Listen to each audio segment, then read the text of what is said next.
أعوذ بالله من الشيطان الرجيم. بسم الله الرحمن الرحيم. يومئذ يصدر الناس أشتاتا ليروا أعمالهم فمن يعمل مثقال ذرة خيرا يره ومن يعمل مثقال ذرة شرا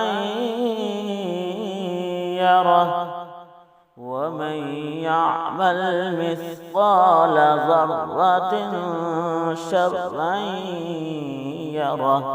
صدق الله العظيم.